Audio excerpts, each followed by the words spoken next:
Yo, yo, yo, what's up, everybody? I had to do it. You turn the camera on me, I gotta do it. All right. What you expect me to do? Just sit here and be like, okay, you ready to hit record? I had to do it. Yo, yo, yo, what's up, everybody? All right, let me get this ready. All right.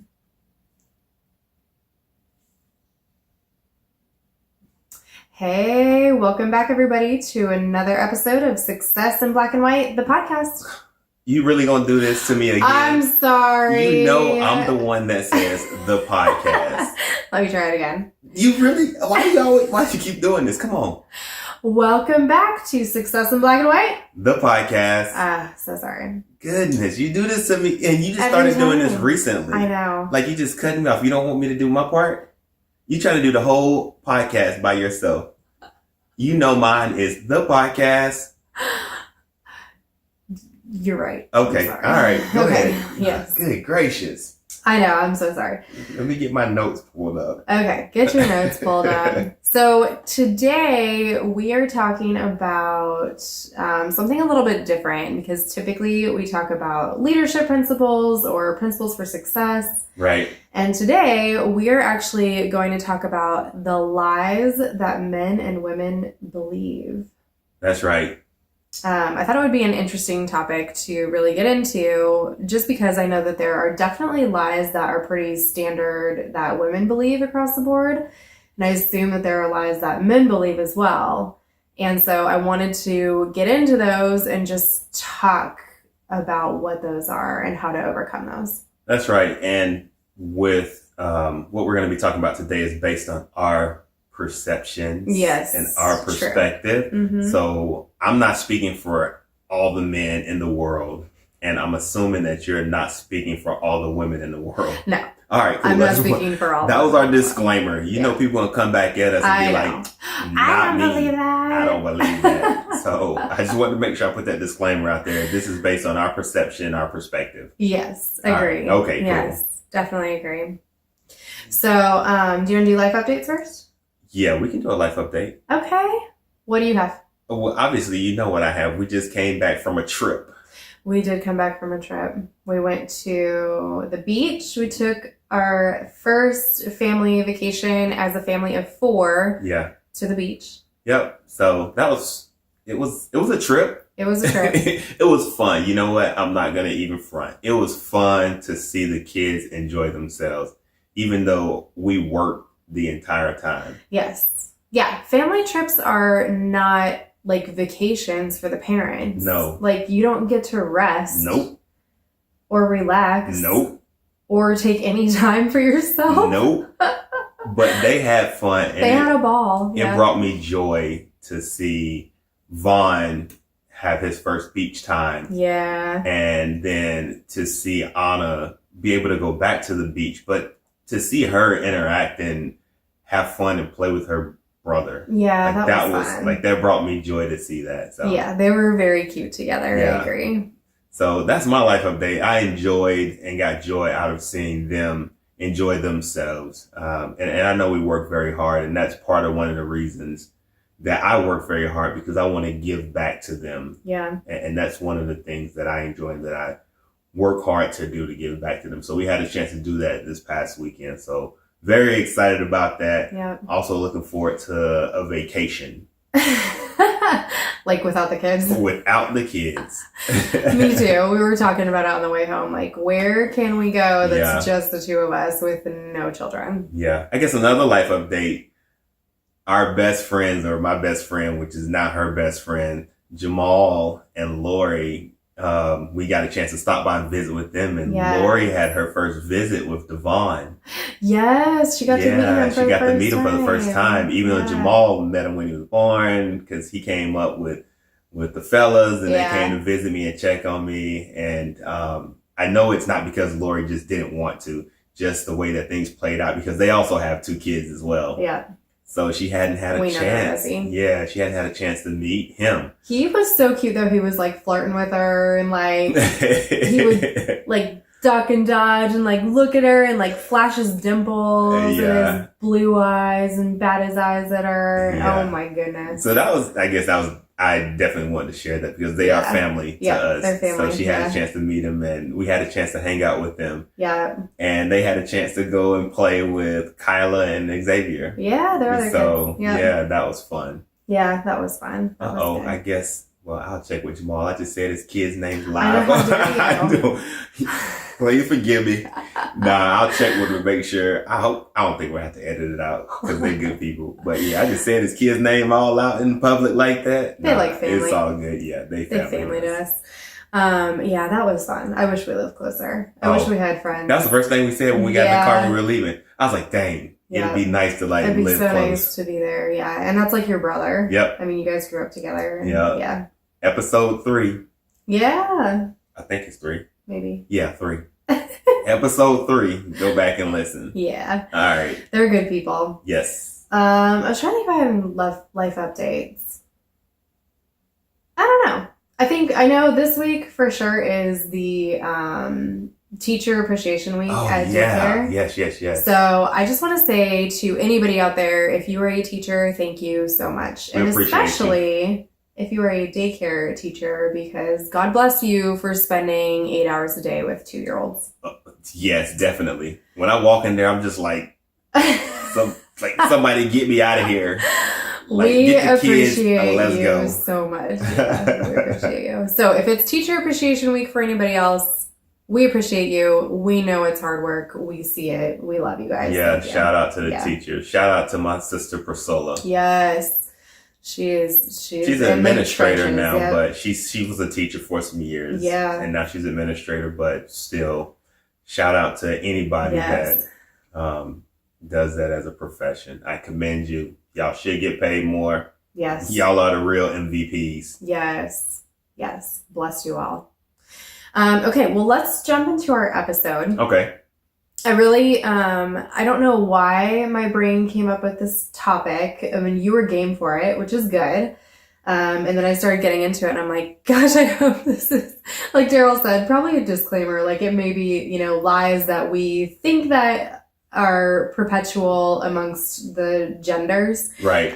But it may or may not be true for you. So just take it with a grain of salt, what we're going to talk about. Yeah. Wow. I'm over there looking at your notes and then I look down at my little phone. I know. And I do one scroll and I'm through it. So, hey. But this is typical. Yep. Let's go for it. Okay. So I'll start because I have 4 lies that women believe. How many lies do you Wait a minute. Time out. Oh. What did you tell me when we were going to do this episode? You said 3. Sorry. I had one more. I thought of one more. I know. So you know what? Because I know you so well, I came with 5. Oh! Boom. I came with 5. I was like, I know she's gonna do something. She's gonna try to catch me off guard. Yeah. She talking about something. Hey, just pick your top 3, or not even your top 2. Just pick 3 that you think you can talk about. This is what she told me before we got on here. I'm gonna tell y'all. So I'm looking over here in notes, and she kind of got pages, and then she gonna say, I did 4, and I was like, gotcha. I got 5. But he knows me well. See? All right. That's good. So that means, do I get to do my 5 or do I get to do my 4? So do 5. No, I'm going to do 4 because you got 4. But I do have a 5th one just in case you think of one. But don't try to think of one because my 5th one was a stretch. Oh, okay. All right. Then just do your 4. All right.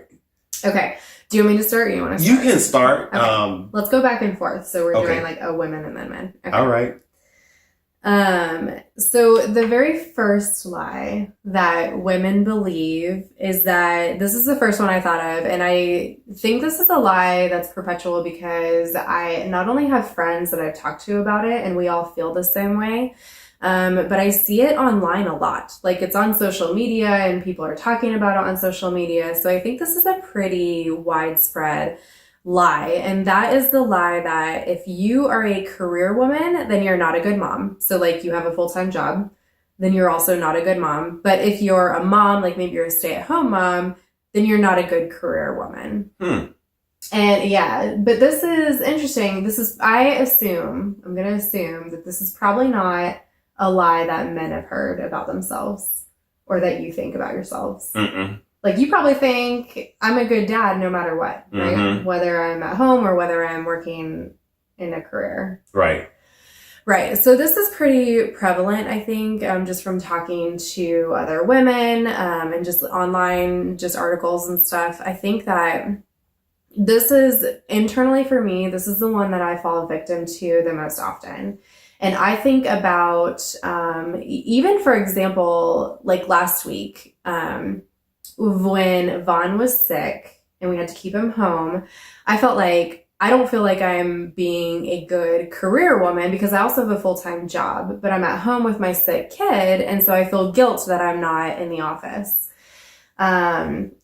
It also kind of works vice versa. So if I'm in the office and I'm getting stuff done, but I also kind of have this underlying guilt the entire time that I'm working, that like maybe my kids don't think I love them because I'm working full time and I'm not with them.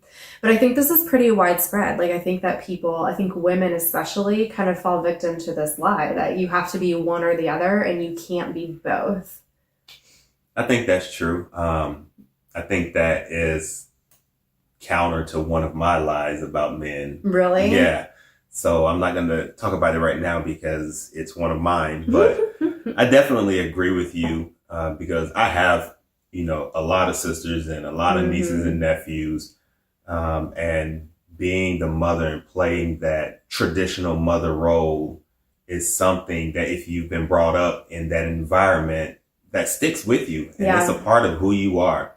And no matter how much you hear or how many people tell you that you're more than just that, when you're brought up in that, that's a part of you. Yep. And it's hard to shake that sometimes. And when you have those guilty, feelings, I can totally understand that.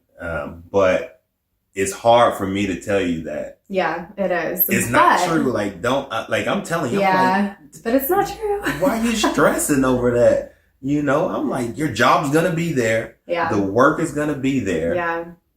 Like, don't stress over it. Like, you don't have to be everything all the time. Yeah. And I kind of want to ask you from a man's perspective, because I feel like this is not as prevalent for men. Mm-hmm.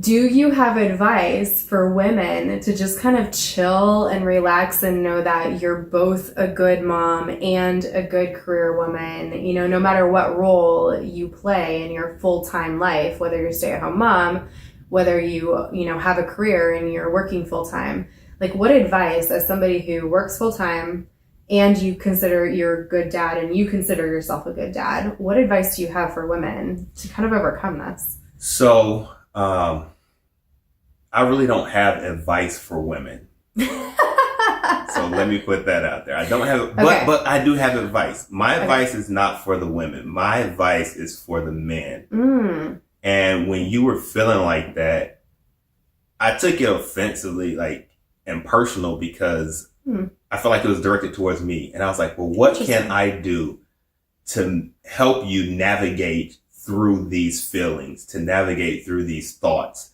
What am I doing so that you don't have to feel like you have to be everything all the time? So for the men, I'm like, dang, what can I do to be more supportive? What can I do to help her through this? Because I'm not going to be able to give you advice, because my advice is going to be exactly what I told you. Right. Like, get over it. Get over it. Like, it's not that serious. Right. And, that really didn't work for you because you still felt the same way. So it was kind of like a self-check for me. So my advice would be back to the men is to think about how you're supporting, the women when they're in these states, and how do you support the women to help them navigate through these times? How do you help support the women so that they don't feel like this? And I was immediately thinking, like, what more can I do so that you don't feel like you have to carry this load or this burden by yourself? Ooh, okay. And that's kind of where I went with my thought when you were going through that. I was like, all right, well, how can I help out more with the kids? How can I help out more at home? How can I give more back to her so she doesn't have to feel like she has to carry this load? Because for some reason she feels like she has to. And I'm also here to support her and to help her as we raise the children together, as we take care of the house together, as we support and provide for our family together. And the fact that you felt that burden on you, I was like, what can I do to help her? I kind of thought for a short period of time, like, dang, I ain't doing enough. You know, and I had to catch myself. I was like, nah, that's not it. Both of y'all can't be in this funk together. So I was like, nah, shake that off, D. I was like, find out what you can do to help. So as you were kind of stressing and he was sick, I was like, hey, what can I do? You need me to run and get something? Yeah. Can I just take them for a minute? I'll take this half of the day. You take the half of the day since you feel like you have to go in and get work done. And that was the approach that I took. So that would be the advice that I would give to the men. For the women, I really don't have any advice. I was hoping that you would have did that. But, you know, also for the women, I guess I would share this with the women is that sometimes the men are helping or want to help. Mm-hmm. And it may not be the way that you need them to help. So tell them the way that you need them to help. Also, if they are helping, acknowledge that they're helping. Because sometimes if it's not acknowledged, I know for me particularly, I'm just like, oh, well, this doesn't matter that much. Mm-hmm. And then I stop. And then when it comes back around full circle, you're like, like, can I get you to help me with something? I'm just like, oh, like I was, but you didn't say anything. So I didn't know if you needed that help. And I backed off. Yeah. So I guess for the women to make sure that you're sharing with your men or your partners that, you know, this is how I need you to be here for me. This is how I need you to help. This is what really helps me get through. And also making sure that you acknowledge when they are helping, because when they are doing things, just say, hey, I appreciate that. Thanks. And, you know, we'll say, this matters. She notices this. She appreciates this. So I'm going to keep doing this to help. So I guess I did come up with some advice for the women. No, that's good. I think that's really good. And I think it kind of stems back to communication methods. Definitely. I know, especially for women, there are times where if we're so overwhelmed and we've got work and then we feel like we're trying to be good moms and do it all and we take a majority of that burden, and then we might be looking at our partners like, can you help more? Or like, why do I need to tell you to help more? But that's not really fair, because if we need help with something, we have to be the ones to say, please come help me, because you can't assume that somebody's going to read your mind. Right. Like, that's just not how it works. I mean, Daryl might be like, she seems like she's got it covered. And in my head, I'm like, I really need his help, but I also want to seem like I have it together. You know, like we are complicated creatures. Right. So I think that's great advice. I think, you know, back to the communication, just making sure you're communicating. About April though, and she doesn't know that she had no idea that I was about to say what I'm about to say, but I know like when she's to that point to like, I really need him to come help her. Like she's feisty and the doors will start to close a little bit harder. The cups will come down on the table and the counters a little bit harder. The cabinets will close a little bit harder. Her feet will march a little bit harder as she's walking through the house. I'm like, all right, like what? I'm like, what is she doing right now? Okay, she's making dinner and she's slamming. To me, it's slamming cabinet doors and slamming cups. I'm like, all right, let me go in here and see if I can help. And I walk right in the kitchen. I'm like, hey, you need me to set the table. You need me to grab forks. You need me to grab plates. What you need? And she's like, if you just go get the kids and bring them in here and just get them ready. I'm like, cool, I got it. But yeah. No, that's true. Pay attention. Pay attention. I'm glad that you pay attention. And that's true that sometimes I get in that and I'm like, like in your head, you're just like, I just want you to come help me, but I don't want to have to tell you to come help me because it defeats the purpose. But then there's times where I might be slamming stuff around and it's really just because I'm like in a hurry, and in my head, I'm not even thinking like I need the help. I'm just like, oh my gosh, I got to hurry and get this done. So it's just interesting. Women are very complicated. That's creatures. The same as needing help though. Like for you to feel like you're in a hurry, like that's the same as I need help. If I come and help you with it, you won't have to be in a hurry to get all of it done. That is true. We talking to each other right now. I know we are. I was about to say, we talking to each other right now. I'm like, oh, okay. All right. I got it. Like, all right, cool. But I would also say, just to women, you know, take a cue from what Daryl said. Like, I know it's hard, but if men don't have these feelings of guilt that we so often have as women about being a full-time working person and also being a mother, like men don't have this. So why do we? Like, why should we bear the burden of that guilt? And so I know it's hard, but I think sometimes just a shift in that mindset change. Definitely. why do I feel so guilty about this? And men don't feel that way. So why should I?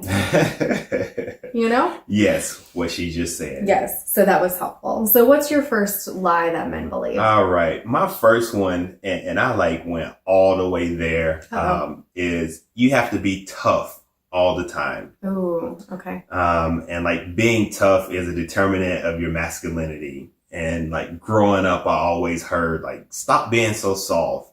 And why are you crying? Boys don't cry. And be a real man. And as I got older, I'm like, what is a fake man?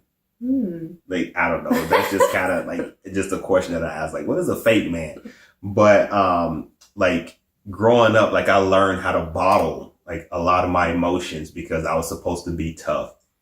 And I really didn't express my emotions. And I think that was shown a lot growing up. So I grew up in a house full of women. So I have, 5 sisters, my mom, and obviously my dad was there, but in his role and his profession, he was gone a lot and he was doing a lot, externally. And so it was kind of me and the women, but at the same time, it was I had to be the man. I had to be the tough one. And then I also spent a lot of time with my cousins. And I'm going to share a story with y'all about how they used to try to make me tough. But I used to spend a lot of time with my cousins. So I would stay at their house and they knew that I had all the sisters and they often referred to me as soft. And they would try to make me tough and they would they would beat me up. They're almost kind of what do you call it? When you I don't want to use this example because it's not it, but a lot of fraternity and sororities get in trouble for hazing. Oh, hazing. Yes. Yeah. They hazed you. Yeah, they hazed me. Aww. So I would go and stay with my cousins and they would make me do, things to make me be tough. And they would beat me up and bully me to make me be tough. And it was all out of love. And I remember one time, I was visiting, with my cousins and the pear tree story. Oh, yeah. We were throwing the pears at each other. And it's we used to do crazy stuff to prove that we were tough. And they would we would fight each other and they would make the little cousins fight each other and make us rough and tough. and they would tell us, stop being soft, man up. And I felt a lot of my years was trying to prove the fact that I was tough and I never learned how to share my emotions, and I feel a lot, I'm speaking from my perspective because a lot of my cousins and a lot of my friends were this same way. So a lot of the games that we played were tough games, pick it up, bust them up. And you throw the football up and a person get it and it's every man for himself. and you go and tackle them with the football. And, manhunt. Yeah. We used to play all these games. It's always about how tough you were. And I used to always get into little altercations and even my dad would be boy, stop crying so much. Mm-hmm. And it became a point to where, I said, I would bottle my emotions and stuff. And I learned how to not cry. Mm-hmm. And what's so crazy is, and this is off topic, but it'll bring it right back. I learned how to not cry. So even when I used to get in trouble and I used to get whoopings, I would literally make myself cry because I learned how to be so tough that when I was getting a whooping, I wouldn't cry because I was getting a whooping. But then you would keep getting a whooping. But then I would keep getting whooping until I cried. cried. So I learned how to make myself cry just so that I could stop getting whoopings. But when you talk about being tough, I learned how to not cry, how to suck it up, as they would say. And then as I got older, I was you know what? This is crazy.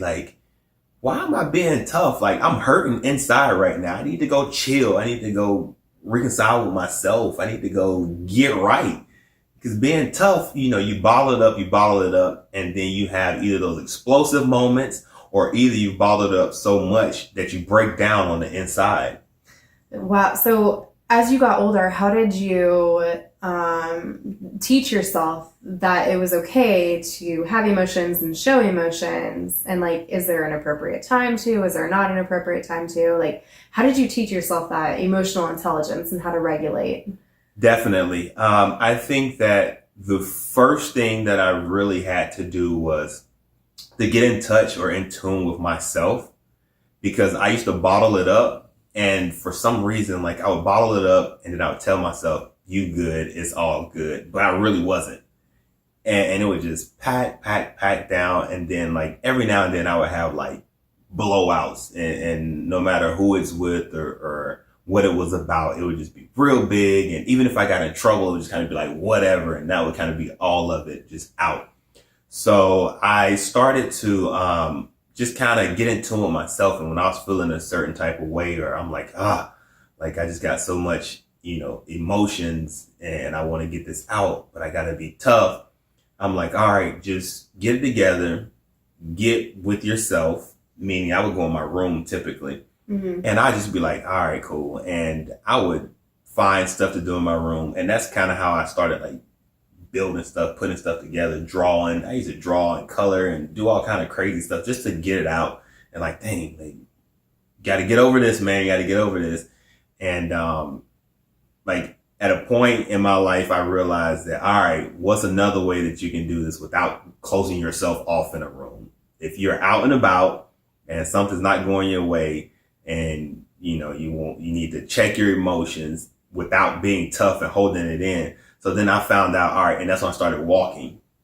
I found out like I gotta move, I gotta walk, I gotta keep moving, because as I'm moving, like I'm kind of shaking it off. And that's what I taught myself. So as I walk, and what's so crazy is when I walk, people, if they saw me walking after I was like frustrated or I had so much emotion built up, they would probably think that something was wrong with me. Because when I walk after that, I don't just like, walk. I'm just taking a walk. Nah, like I'm like shaking my arms, and every now and then you might see me just jump and just come down and do a squat. And like people would probably be looking at me like, what is wrong with this? What is he on? What is he doing? But that's how I do it. And then sometimes like later on, after I started doing that, I put music in. And I'd just be walking and just kind of like shaking it off and just kind of like not really dancing, but just releasing the energy and the emotions. And I'd be talking to myself. I'd be like, all right, D, like you got to get yourself together. And that's kind of how I started to deal with it. And it wasn't so much about being tough. It was about, like you said, managing your emotions and managing how you let it out. But like I said, growing up, it was like, don't cry, be tough, suck it up, man up, be a man. Be a real man. What's a fake man? I don't know. Just, Yeah. So I think that I know for me and a lot of my cousins and a lot of my friends, like that was something that was like pushed on us by our bigger cousins, by our fathers or father figures, our uncles. Like they would always make us challenge each other and be tough. And, we could run into a wall as hard as we could. And they'd be like, get up, shake it off, be tough. I'm like, concussion, head trauma, brain bleeding. What's going on? They like, be tough, suck it up, be a man. That's what it's about. I'm like, no, it's not. Take me to get x-rays. I need an MRI. Like when my little dude, like when he fall or something go wrong, like I look at him before I'm like, shake it off. I'm like, all right, you good? Like, what's going on? And then if I see him pop up and kind of do his little waddle, I'm like, all right, shake it off, brush him off. You know what I mean? But I want to make sure that I teach him how to be expressive. And like you said, the right way. I mean, is there a right way or is there a wrong way to do it? I don't know. I don't know. We talk about navigating the gray. So like, what is best for you? And I'm going to tell him everything. I'm like, if this works for you, do this. If this works for you, do this. Try whatever you need to figure out what works with you, but I'm not going to push that be tough on them. Yeah. So I think that definitely causes problems, especially with men, because that's what they're always taught. Yeah. And we know that, emotional intelligence and managing those emotions is something that is super important for people to learn how to do. So you're not bottling them up or keeping them in. Definitely. But you're also expressing them in an appropriate manner for the situation and in front of the people that you're in front of. So I'm happy that you are able to do that. And I'm happy that you are willing to work with our children, because I see it and you do an amazing job working with the kids of like, sometimes we're like, stop crying, because we know it's just like, you're whining. Yeah, but just because. A lot of times it's like, it's okay to cry, it's okay to be angry, but you need to think through why. Yeah. think through an appropriate response. And so, I see him work with Anna a lot on that too. Definitely. So. Before you jump to your next one, I just thought about this. Definitely with men, like, oh, excuse me, hold on for a second. Got choked up? Where my water at? I don't know. I paused it. No, I paused it. Let me go grab. Y'all getting the real deal right here. Let me go get some water. I didn't even bring my water. I'm over here talking. I didn't get choked up. Like, I wasn't emotional. I mean, if I was, so what? I'm still tough. Nah. And then when I come back, I'll tell you what I was about to say. I know exactly what I know what I was about to say. Okay. Let me go get some water. Y'all are getting the real deal here. The real live. Deal.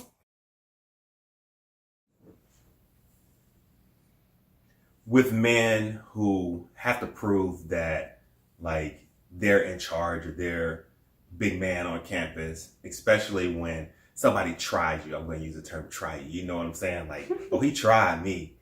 And you got to defend your manhood, your masculinity. Like, I know on multiple occasions where I had to be tough and I was fighting and didn't even know why I was fighting, but it was because I had to be tough.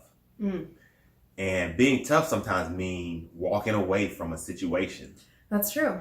Yeah, instead of fighting. Yeah, instead of fighting. I had to definitely share that because I know there were many, many, many times that I would be fighting. And after I'm done fighting, I'm like, what was I even fighting about? Do I even feel tough? Yeah. I mean, I didn't win every fight. I'm like, I just got beat up. And I'm still not tough. And I was fighting to prove that I was tough. So am I really tough? You know what I mean? So I definitely want to share that being tough sometimes mean walking away. Yeah. And that's the toughest part of being tough is knowing when to walk away. Agree. So, all right, what you got next? Okay, so the next lie for women, and this is pretty, again, I think perpetual and broad reaching, especially in America. If you are not beautiful or sexy by American standards, then you do not have value in society.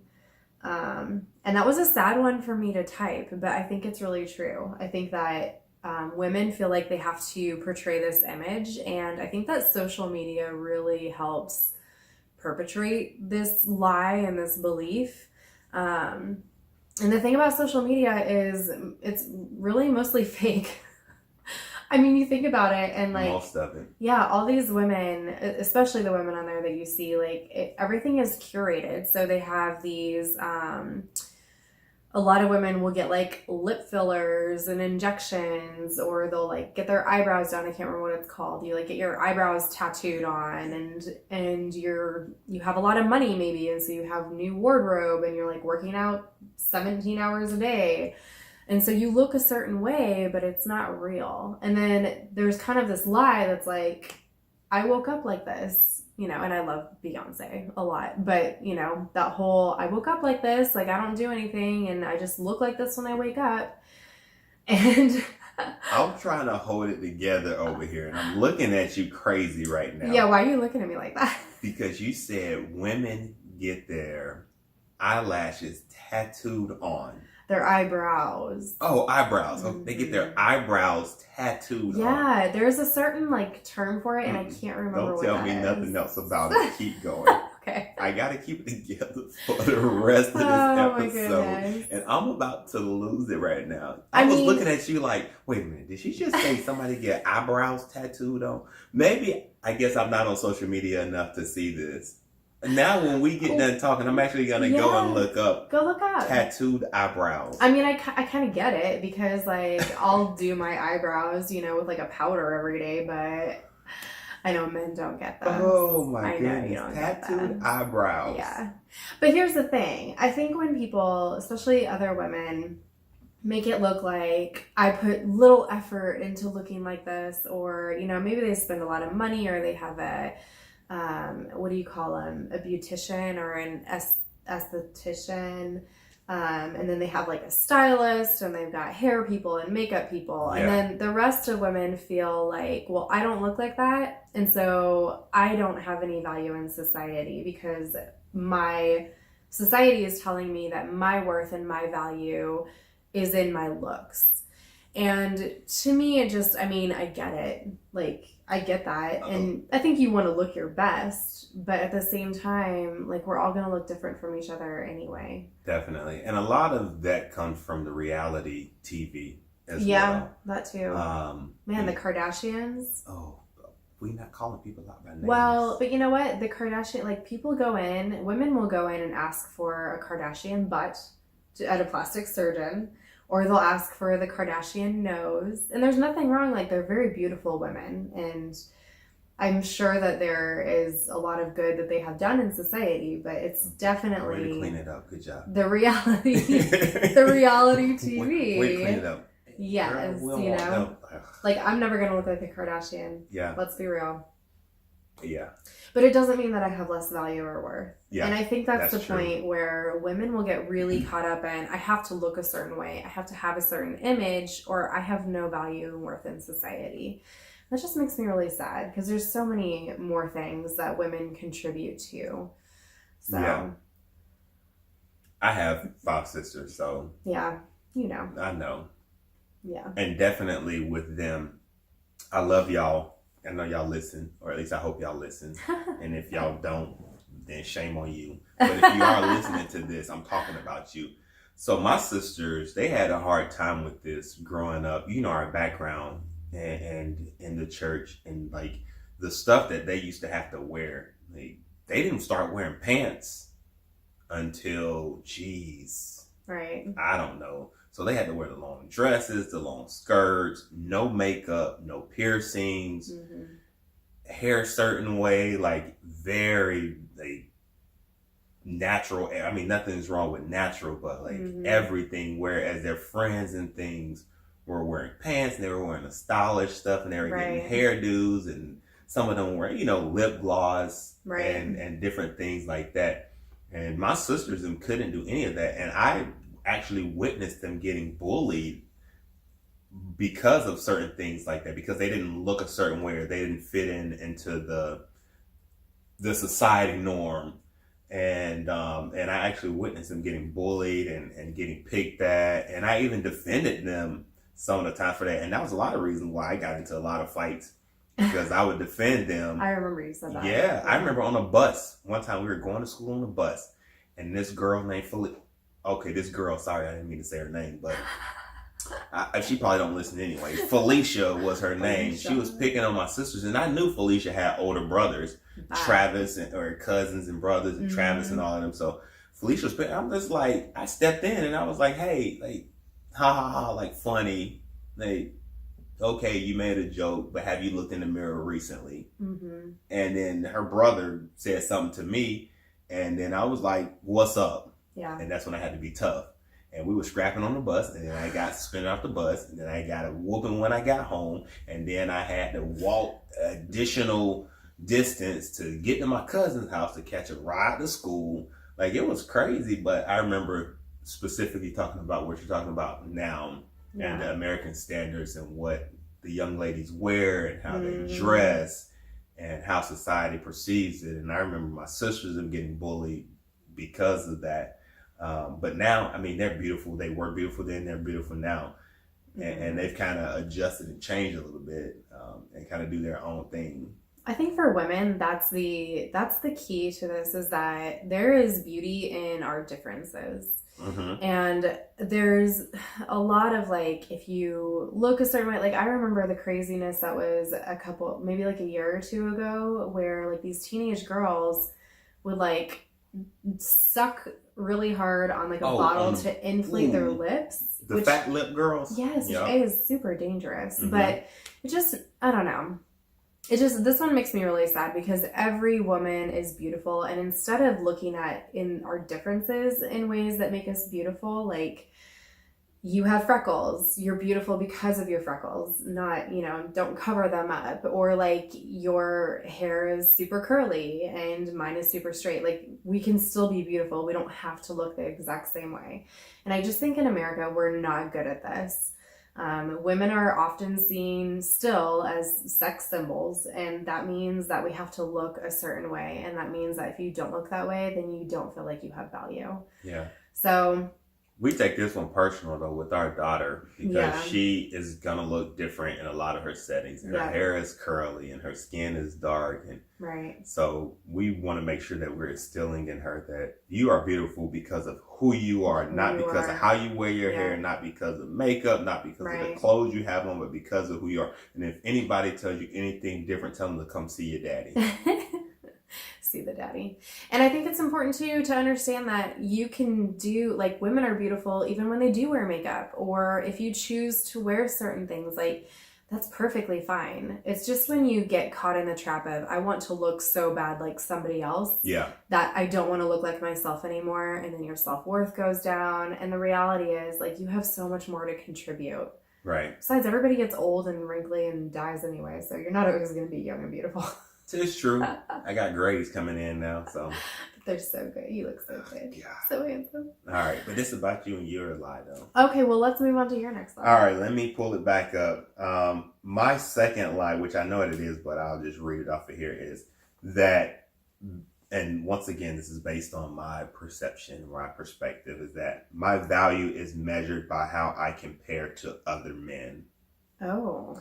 And what I mean by that is that, like, how valued I feel or how much value I feel in what I bring or offer is based on how I compare to other men. And I think a lot of that comes from, when you're growing up and as a little boy, you're always like put in situations or in conversations to where you're being compared to other people, or you're being challenged by other people, especially if you're doing things like in sports specifically. I'll speak about sports. It's kind of like, oh, did you see little so-and-so? And this could be the parents or anyone else talking on behalf of the little boy.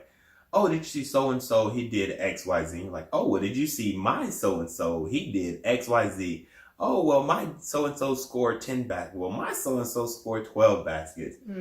And as a little kid, to hear kind of those conversations, you're like, well, I guess I feel like I have to compare myself to others as to how I'm performing or how I'm living or what I'm doing to determine my value.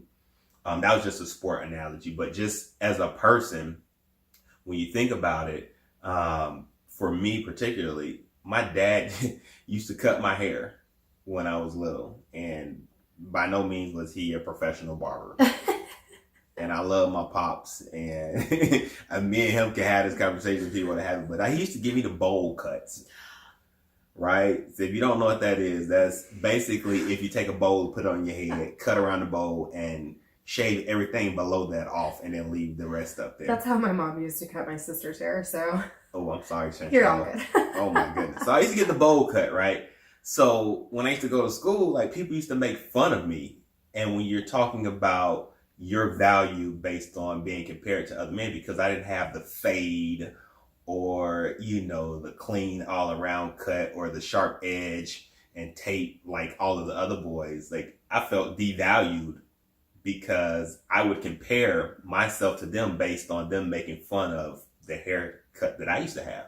Yeah. It used to be the same thing. I don't be all and out, It used to be the same thing about like clothes and stuff. Like, we had a big family, and my parents did an awesome job of making it do what it do with what we had. So my cousins them used to give me clothes and used to give me shoes and things like that. And my parents, they did buy me some stuff, but they bought me a pair of shoes and they had to last me. And if it got a couple of holes in it or got some wear and tear, it still had to last me.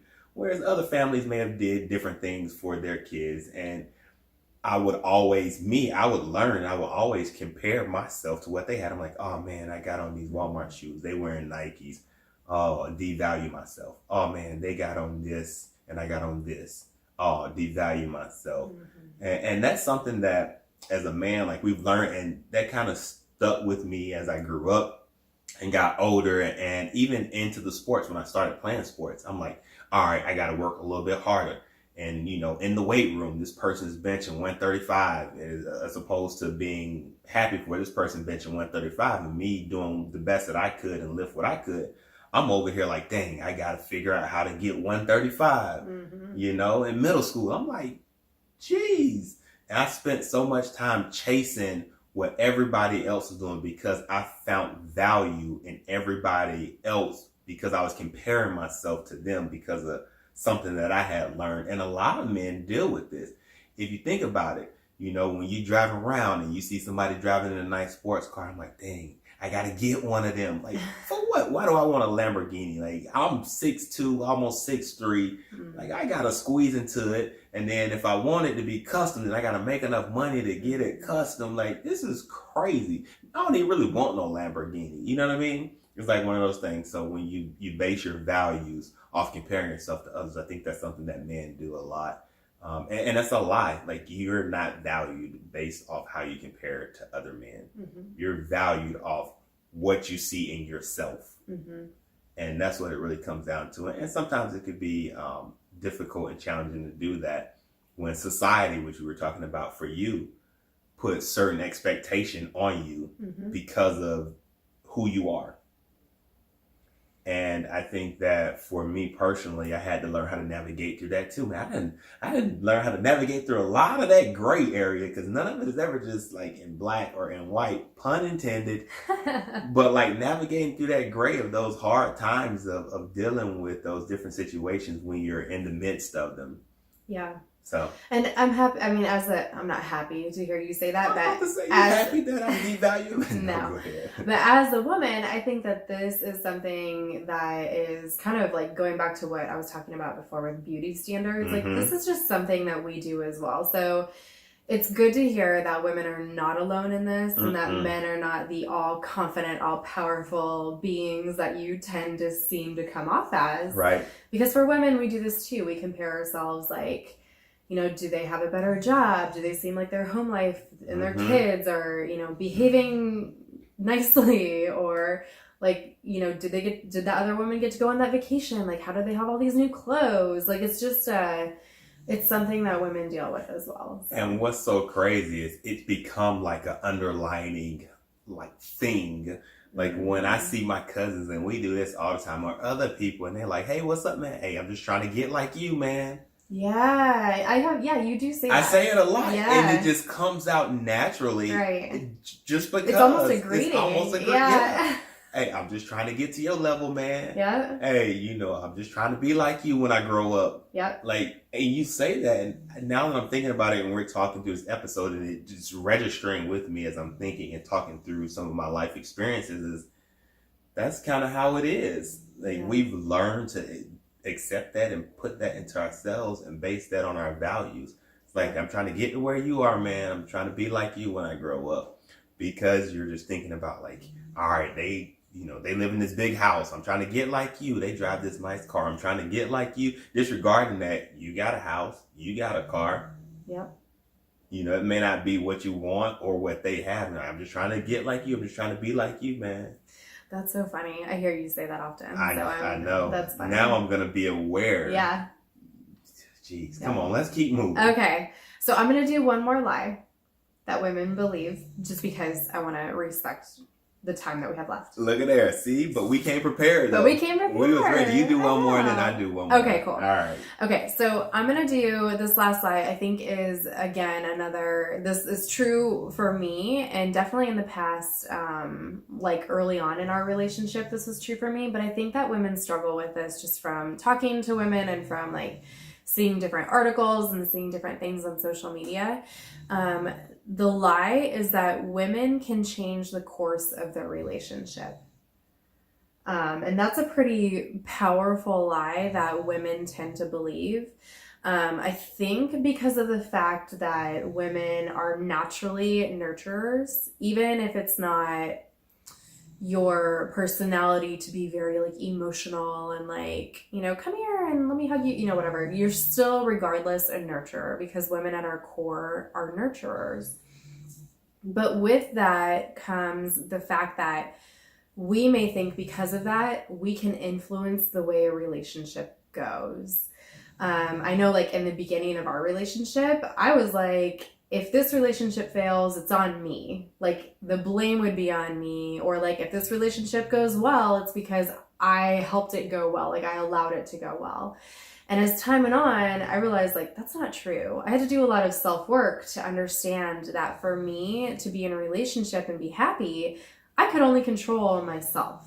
And I couldn't control you. Like a lot of this is a control issue. And I think that women overall tend to have these feelings of like, we want to try to control the relationship and how it goes.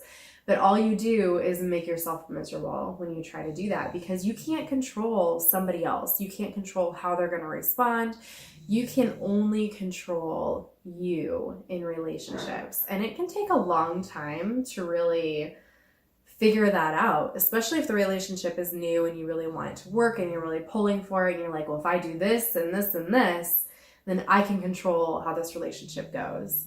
And the reality is, as a woman, you need to let go of that because your partner is going to have their own feelings and their own things that they're bringing to the relationship, and they have to have equal responsibility too. And when women take that and they say like, I control this relationship, I can make it go the way that I want it to, then you're taking away somebody else's responsibility in that relationship. And you're also taking away their advocacy for themselves in that relationship as well. So I just want to clarify that. That is definitely a lie that women believe. I know at least I've believed it, and I know that in discussions with friends, you know, they think that they can also control the way relationships go at times, and that's just not, it's not the way it is. Relationships are two-way streets. Yeah, I don't want to speak for all men, but like we not worried about that. Really? No, we're not worried about that kind of stuff, like controlling the relationship. Like, I'll say what I'm about to say, and hopefully it's not taken the wrong way, but like more so, it's women that are trying to change the men to make them better. Agree. Men, we're not trying to change the women. Like we got it. What we glad we like, yeah, like we good. We in there. I got one. Yeah, we in there. That's how we think about it. So I mean, I just like I said, I don't want to speak for like everybody, but I know specifically for me, I'm not finna change you. Like I got you. Like I'm good. And then if you not it. Like, all right, see you later. Peace out. Whereas I feel like, and like I said, don't take this the wrong way, but the women are the ones like I got him. I can see the good in him. I can see it right there. If I just reach and dig into him, I can pull that out. Yeah. So let me do that, and then he'll be perfect for me. Yeah.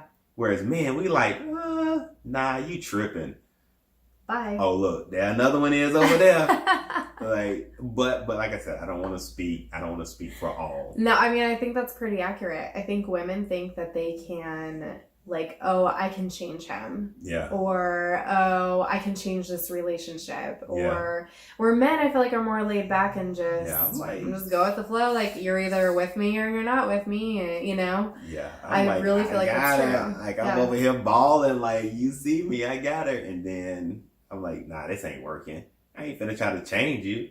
I'm like, all right, on to the next one, on to the next one, on to the next one. I think that this is rooted, honestly, very honestly, in insecurity. And when I know for like in times in my life, or even like in times in our relationship where I've felt insecure, are the times where I feel like I need to have that much more control of the relationship or try to have that control. In reality, I don't have any more control. Right. But in my mind, I might think I do. And so it's like this never ending cycle of craziness because there's no way I can control a 2-person relationship. Yeah. Like nobody can do that. But it's really rooted in an insecurity that I have about the relationship or about myself or about, you know, just whatever it is. And so my advice to women, if you are like me and you can get caught in this, like this lie that we can change the relationship, really examine yourself first and figure out, are there insecurities within yourself that you need to address? And then just remember that you can't take away somebody else's advocacy and responsibility for bringing their best self to the relationship. You can't control that side of a person no matter what you do. Now, if you're in a bad situation, maybe going to therapy together, like marriage counseling or something like that, can help. But again, you can't make decisions for that person. Like, that person is their own person. So there's Right. no way that you can control the outcome of a relationship. Definitely. And here's the thing. If you are in a situation, and for the men, yeah, I'm about to tell some of the business. So if you're ever in a situation, for the ladies, if you're ever in a situation to where you feel like you have to change a guy and there are insecurities involved, or if there are doubts involved, guys can peep that out. And when they peep that out, they just going to use that against you, and they just going to run it until it runs its course. I'm telling you. And either you're going to get to a point to where you're stop trying to change them and accept whatever it is that you're accepting, or either you're going to get to a point to where they're going to run it until it's run its course, and then they're going to bounce anyways. Guys can peep that, and they're going to peep that. It's so funny because I'm just thinking about, like, there were in the beginning of any relationship, I feel like there's probably insecurities on both sides. But Definitely. I remember in the beginning of ours, and I had some insecurities, and I remember you just shutting down, and I can't blame you for that, because I was probably driving you crazy, like thinking I could control the relationship and control the outcome or control how you're feeling. And now looking back, I'm like, oh my gosh, like, I just want to roll my eyes at the younger me. But I mean, it's true. I think women often feel like that, and it's refreshing to hear. Like, I mean, it could be scary if you're a woman and you're in that situation. Definitely. But this is the truth, coming from a man who's telling you the truth about men. We can peep that, and I'm telling you, we're going to run it until it run its course, or either until you are complacent with your decision. And either way, at some point in that relationship, you're going to have that hard conversation, and you're going to have to agree to both make changes together, or it's going to be an explosion, and it's still going to end up with you two not being together. So agree.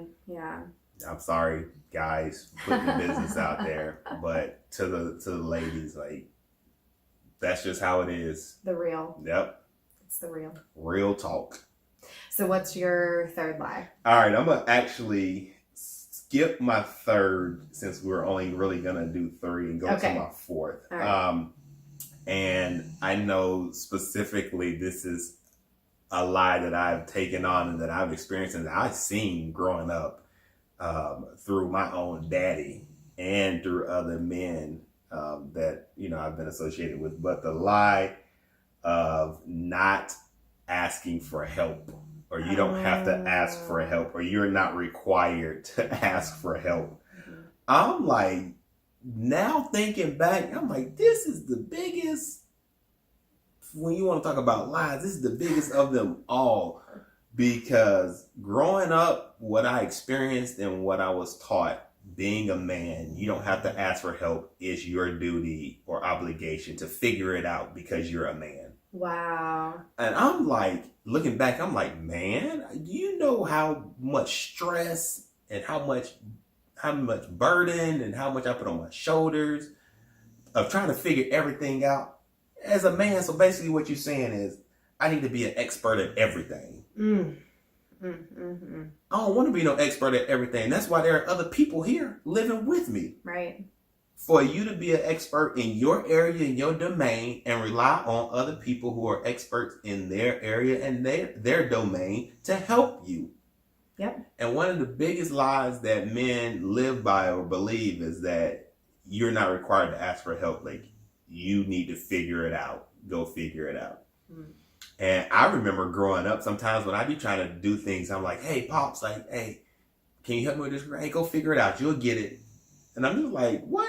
Where you could have came over there, and I love you, Pops. There ain't nothing against you, but you could have came over there and helped me in like 3 seconds, and then we could have been moving on and doing whatever it is that I needed to do. And it's the same thing with cousins, with family members, with uncles. They like, oh no, you got to learn this the hard way. What?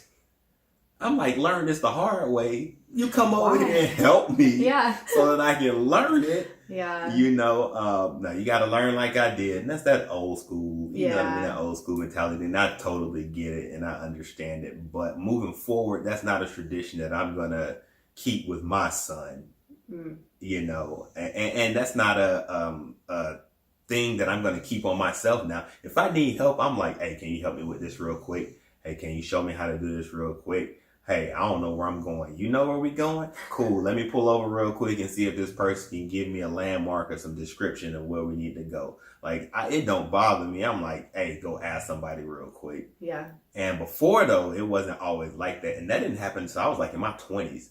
Because I used to try to figure it out. And that hurt me in a lot of different aspects of my life. And one that I talk about in an earlier episode is when I was on the football team at Florida State University, and how people who have been on a team and who were in my position were there. And because I felt like I needed to experience it and I needed to figure it out and I needed to learn it, I tried to do it myself. And the only thing it did was set me back. And I missed on opportunities. I missed on, chances to show and to shine and do things because I wouldn't ask for help because I felt like I needed to figure it out. And I shared that example in the previous episode, but I wanted to bring it back up again now.